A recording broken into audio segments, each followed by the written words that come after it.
Welcome back to Court TV Live. I'm Ted Rollins outside the courthouse in Ada County in Boise, Idaho, along with Kelly Craft, who's in our Court TV studios. Philip Dubé and Robert Hilla are also joining us for this hour. A little different hour than we're normally used to here at Court TV. Normally we're in a live trial. Right now we're going over the Kohlberger documents that have been released by the Moscow Police Department as part of the unveiling and the end of the gag order. They're coming out in drips. Last night there was a significant amount of them uploaded to the website, hundreds and hundreds of pages, and we're literally just going through them for the next hour here and looking at things that stand out to us. We haven't read through all of them yet. There's hundreds and hundreds of pages, but things that so far as our team reads through them are standing out. And we saw yesterday an extraordinary sentencing hearing, and it was kicked off by the two surviving roommates.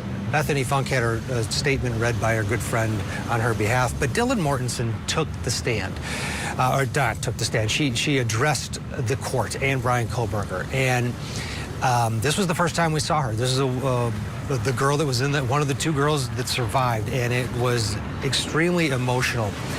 In this document dump, it goes back and it talks about the interview they did with Dylan, and I want to read some from that.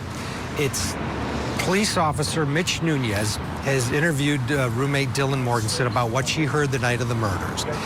Dylan, they use just her first initial as D in this report. So it says, D said she heard Kaylee scream and announce there was someone inside the residence. D said she could hear Kaylee run from the third floor down the stairs to the second floor into the northwest bedroom. Now, this didn't happen. From what we know, Kaylee was in the bed on the third floor. She did not make it down to the second floor, but Dylan didn't know that at the time. This was the report. This is what she told Officer Nunez immediately afterwards. And Philip Dubé, it goes to the inaccuracies that are inherent in any investigation and people's recollection of what they think they saw and what they didn't. And this was the ultimate case of two surviving roommates who just didn't know what they had heard, what they had saw, and the way they reacted. They were under a lot of scrutiny by the public, but this shed some light into where they were mentally. What do you take from the fact that Dylan was so off in terms of what she recollected in the days after the murders? Well, as a practical matter, I think it was legally irrelevant because we all know in the final analysis where the evidence led the police. But when you have witnesses at the scene who are being interviewed, they're definitely going to be testifying should the case proceed to a guilt phase, and she would have been impeached,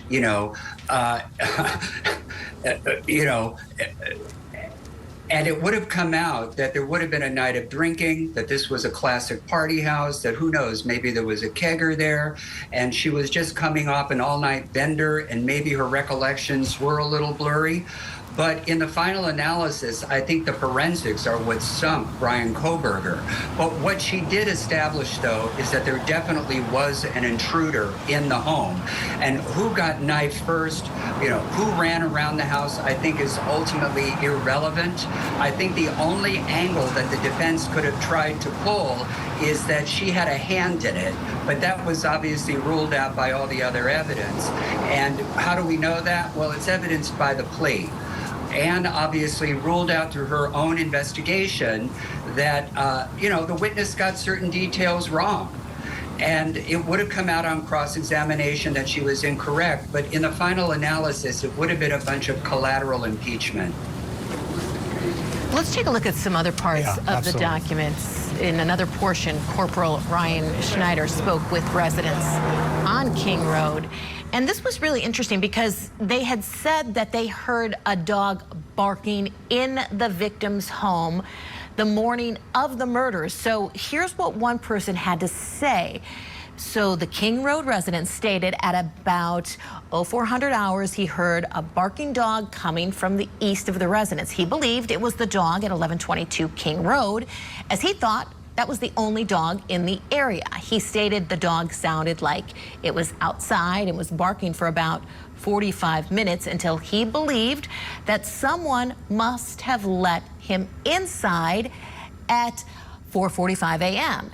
And then when the dog stopped barking, he stated he had a female with him in the bed who also heard the dog barking at this time. So, Robert, there's been some speculation as to, well, maybe the dog knew who this person was that had come into the residence, and so maybe it wasn't barking as much as it should be. I mean, there of course were a lot of theories when people started hearing a lot of these details coming out, speculation as to what did that barking mean. What do you take away from that excerpt? Well, and I think fact versus speculation, and I think that term was exactly what's at issue here that you just said. You know, what do we know? There was a dog barking. We know the timing of hearing the dog barking. It sounded like it was outside. Then it stopped. There was a conclusion or an opinion drawn by a witness based on what they were hearing that that dog was let in.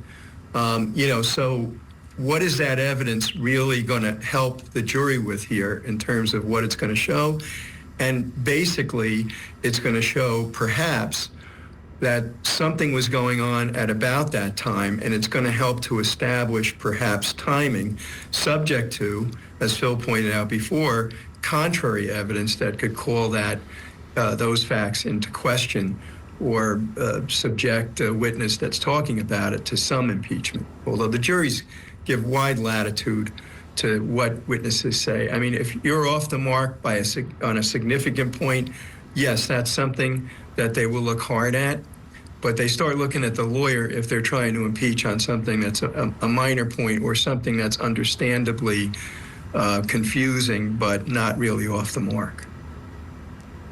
Yeah, I think confusing is exactly what, in those initial hours, the surviving roommates were confused, the friends and family asking questions, but investigators on some level too. They had 4 dead bodies in this house in a town that frankly it does not have murders. It has drunken college kids, maybe some theft, domestic violence from time to time, but this is Moscow, Idaho. This doesn't happen, and investigators too, I think on some level were confused. I want to read some more of a supplemental redacted report that was part of this document dump, and this has to do with the knife sheath and what they did after they found it. This is narration from an officer saying, I learned that the sheath was found inside the, he says, apartment, meaning house, and it was tan in color, had a Marine Corps eagle, globe, and anchor symbol, and the words USMC were located under the EGA K-bar. That's the knife that now we've seen in many times, the example of that knife. And he said that he, as part of his investigation, went to the different stores around to see who was selling it in town. Followed up at the Tri-State Outfitters, Big 5 Sporting Goods, Moscow Building Supplies, Spence Hardware, Walmart. Each one said they didn't sell that type of knife. But he says, while at Walmart, I was speaking with a staff member who said that she told me about 2 or 3 weeks ago, a white college-age man asked for a black ski mask that would cover his face, and they didn't have one. They only had camo ones, and the male just, I guess, got up and walked away. Philip, it speaks, these documents, which are inherent in every case, but in a quadruple homicide, it gives us a sense now of what they were going through. And I say they, the investigators. Yes, they had the knife sheath, but they didn't have that after interviewing families and friends. They didn't have an initial suspect, and this gives an indication of what was going on in terms of going out and following up on every possible lead. Well, remember, at this point, what they have is a knife sheath. They have not found a retailer yet that sold it to anybody. They may have found somebody that carries it, but they could not identify an actual purchaser for value. I don't think it dawned on the police to even check for online type sales opportunities. Ultimately, they did, and they were led to him. I'm not sure that in that particular region of the United States that shopping around for a ski mask in winter is really all that suspicious. You know, in Southern California it might be because we're a year-round warm, arid climate, and you would have no need for it unless you happen to be going up to the mountains to be in the snow. But that would be a rarity. Most people would have one laying around already, or you'd buy it up there. But having said that, yes, it is a breadcrumb. When you start stacking each crumb upon crumb, and through this process of accretion, you are led ultimately to the final conclusion. That's how you work up a case. And like I said earlier, I was really heartened and shocked how quickly they worked this up. And I think Bryan Kohberger never thought in a million years that law enforcement in Podunk, Idaho would garner and marshal up enough law enforcement resources to crack this case. I think he thought it was going to be the ideal school or research assignment that he could maybe write up in a paper, in a dissertation, and no one would be any wiser, if you will. And unfortunately, that DNA did him in. Yeah, it definitely did. Okay, we're going to take another break. Unfortunately for him, yeah. Yeah. Yes. Yeah. But Exactly, Ted. All right, we're going to take a break, but coming up, more details from the Kohberger documents. Now, keep in mind, a lot of these were just being released. About 300 were released yesterday. The judge has told everyone thousands more will be coming in the weeks and months ahead.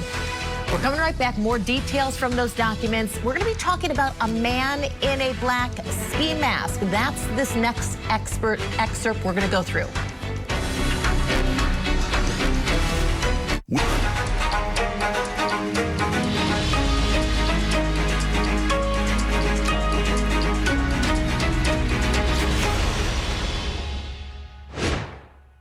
Detectives arrested 28-year-old Brian Christopher Kohberger on a warrant for murders of Ethan, Zena, Madison, and Kaylee. He was stalking them. He was hunting them. You could tell there was something off about him. A quadruple homicide in Moscow, Idaho, it's just unheard of. This is our home. This is our university. This is our community. These murders have shaken our community, and no arrest will ever bring back these young students. This was a violation of everything.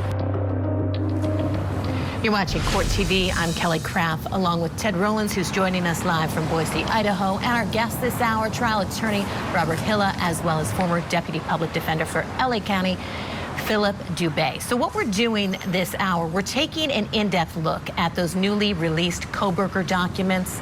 In one portion, we hear what surviving roommate Dylan Mortensen told police about what she saw the night of the murder. So this is in regard to that ski mask. So Dylan said that she locked herself in her bedroom and continued to hear a commotion.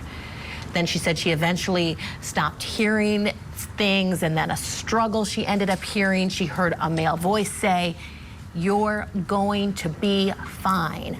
I'm going to help you." Dylan said she did not recognize this voice.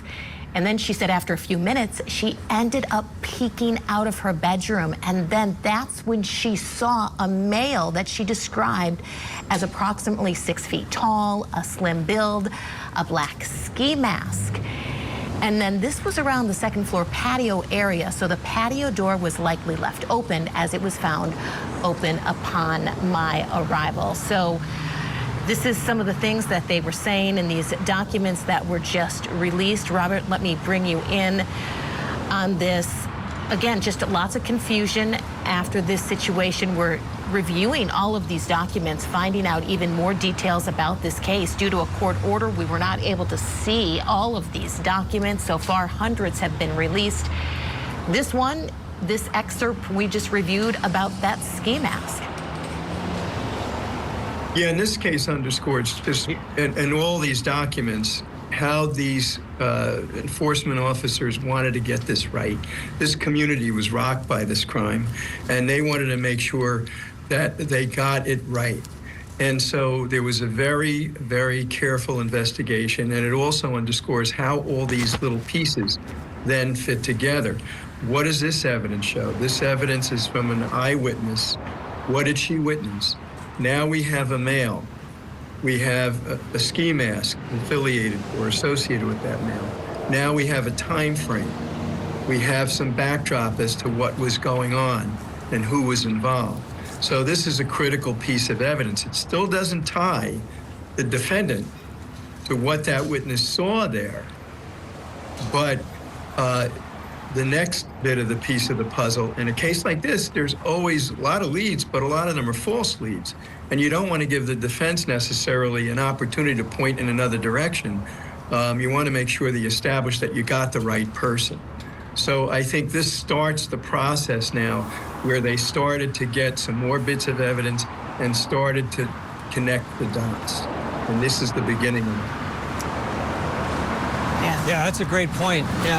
Philip, this was such a complex investigation, and if you think back to after the initial headlines of what had happened, there was the period of time in the weeks after the murders where people were saying, these cops in Moscow are Keystone cops, they can't believe they haven't solved this yet. There was this sense that these guys bungled it. They didn't know, they don't know anything. They didn't, but this tells a different story. They were following all kinds of leads to Robert Boyd. A lot of them were dead ends. Most of them were.